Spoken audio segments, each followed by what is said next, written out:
Hello प्यारे बच्चों, दोस्तों, मित्रों। आज की कहानी अकबर और बीरबल के किस्से में से ली गई एक कहानी है जिसका शीर्षक है दुनिया में सबसे बड़ी चीज़ क्या है। एक बार की बात है, अकबर का दरबार लगा हुआ था और उस दिन बीरबल वहाँ मौजूद नहीं थे। तो बाकी के जो मंत्रीगण, कुछ मंत्री जो बीरबल से जलते थे, उन्होंने बीरबल के खिलाफ अकबर के कान भरने शुरू कर दिए और उन्होंने कहा कि महाराज, आप बीरबल को अधिक चाहते हैं और उसे ही सारी जिम्मेदारियां सौंपते हैं और हमें कोई जिम्मेदारी नहीं देते। क्या हम उसके बराबर योग्य नहीं हैं? तो हम भी तो इतने ही योग्य हैं। बीरबल के बारे में ऐसा सुन करके दरबार में अकबर बीरबल के खिलाफ कुछ सुनना नहीं चाहते थे और वो उनको सबसे अधिक प्रिय थे। इसलिए उन्होंने इसका विरोध तो नहीं किया, लेकिन उन मंत्रियों से महाराज ने पूछा, एक सवाल पूछा। उन्होंने कहा कि अगर मैं आपसे एक प्रश्न पूछता हूँ, उसका जवाब अगर सही और सटीक आप लोगों ने दे दिया तो मैं आपको भी बीरबल के समान ही योग्य समझूंगा और आपको भी जिम्मेदारियाँ दे सकता हूँ। तो उन्होंने कहा कि महाराज पूछिए, कौन सा प्रश्न है जो हम जवाब नहीं दे सकते। अकबर ने कहा कि बताओ, दुनिया में सबसे बड़ी चीज़ क्या है, और इस प्रश्न का जवाब सटीक होना चाहिए। तो सभी के सभी मंत्री एक दूसरे की तरफ देखने लगे, ताकने लगे। और फिर राजा ने ये और कहा कि अगर सही और सटीक जवाब नहीं दिया और किसी ने ऊट पटांग जवाब दिया तो सबको फांसी की सज़ा सुनाई जाएगी।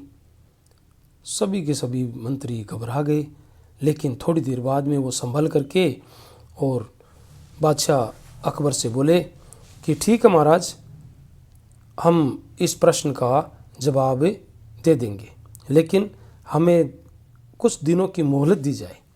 तो उन्होंने 10 दिनों की मोहलत मांगी, जो अकबर ने कहा कि ठीक है, तुम्हें मोहलत दी जाती है, 10 दिनों में इस प्रश्न का जवाब ढूंढ लीजिए और फिर आना। तो उसके बाद में सभी मंत्रीगण राजमहल से बाहर चले गए और वहाँ से जा कर के उन्होंने मंत्रणा की। एक मंत्री ने कहा कि भगवान सबसे बड़ी चीज़ है। दूसरे ने कहा नहीं, भूख सबसे बड़ी चीज़ है। तीसरे ने कहा कि अरे भाई, भगवान कोई चीज़ नहीं है और भूख जो होती है वो बड़ी नहीं, बर्दाश्त की जा सकती है भूख को, इसलिए ही आपके दोनों ही उत्तर गलत हैं। इस प्रकार से वो मंत्रणा करते रहे और दिन एक के बाद एक बीतते गए। इस प्रकार से 10 दिन बीत गए और उनको अपनी जान की कीमत सताने लगी कि इस प्रकार तो हमें जान गंवा देंगे और हमें तो फांसी की सज़ा हो जाएगी। तो घबरा करके अंत में उन्होंने सोचा कि अब तो बीरबल भी ही हमारा कुछ हमारी जान बचा सकता है, और वो बीरबल के पास पहुँचे और सारी की सारी कहानी बीरबल को उन्होंने सुनाई।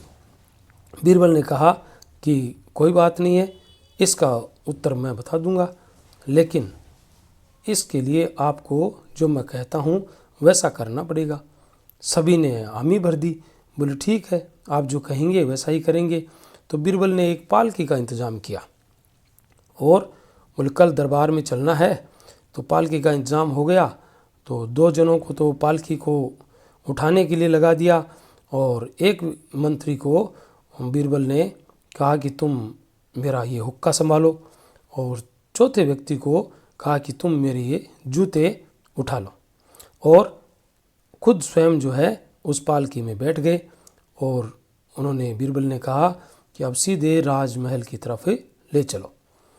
राज दरबार में जैसे ही पालकी को लिए हुए वो सभी पहुँचे, महाराज बीरबल को देख करके पालकी में बैठा हुआ और हैरान हो गए।